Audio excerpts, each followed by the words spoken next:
任何人都不要低估中国人民捍卫国家主权和领土完整的坚强决心、坚定意志、强大能力。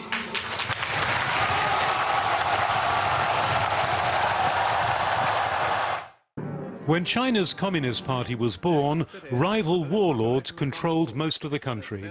But worse lay ahead: Japan's military occupation and the civil war that happened around it. Back in the city, the civilian population is on the move. The Communist Party eventually took power in 1949 under its leader, Chairman Mao.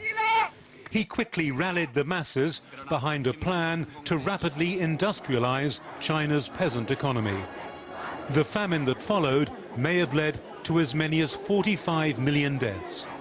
The episode remains a taboo subject in China, just like the Cultural Revolution, the decade of violent upheaval when students were encouraged to defy authority. Yet during that chaos, there was a remarkable diplomatic breakthrough. The then US President Richard Nixon visited Beijing, paving the way for the establishment of diplomatic ties between two previously sworn enemies. After Mao's death, a new leader, aged 74, took the party on a radical new journey.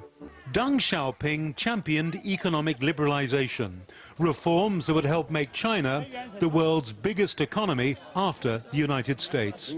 He also instigated political reforms, term limits on the leadership, so that no one could rule unchecked the way Mao had.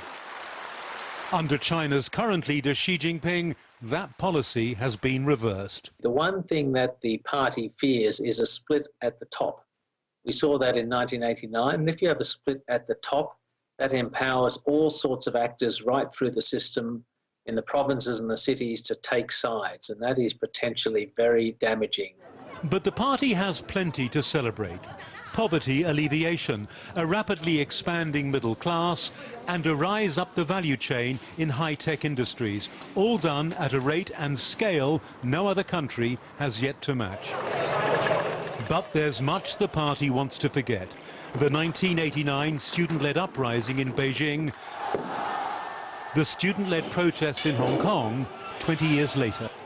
At heart, one of the problems with the 100th anniversary and with this message of sticking the course is that it gets harder and harder to reconcile all the twists and turns with this sort of beautifully smooth narrative of progress.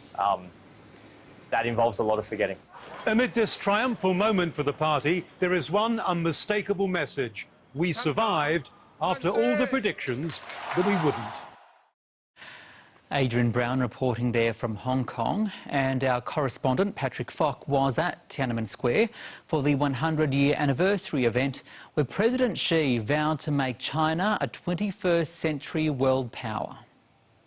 COVID-19 restrictions aside, this event arguably could not have come at a better time for the Chinese Communist Party. The centenary arrives at its most confident moment in history. Support for the party having been bolstered by the government's containment of the outbreak, and also because of the way that the Chinese economy has rebounded as a result of it. There's also tremendous support for the party as the country's rivalry with the West intensifies, something that's been portrayed here as an effort to contain China's rise. So all of this, as well as the country's achievements, have been used really to reinforce the key message today, which is that China has chosen the right path in the past 100 years, but that people need to continue to embrace its leadership as the country faces new challenges. Notably, President Xi Jinping, in his speech earlier today, talked about how China had achieved its dream of becoming a moderately prosperous society, but the next step was to become a modern socialist society. He also talked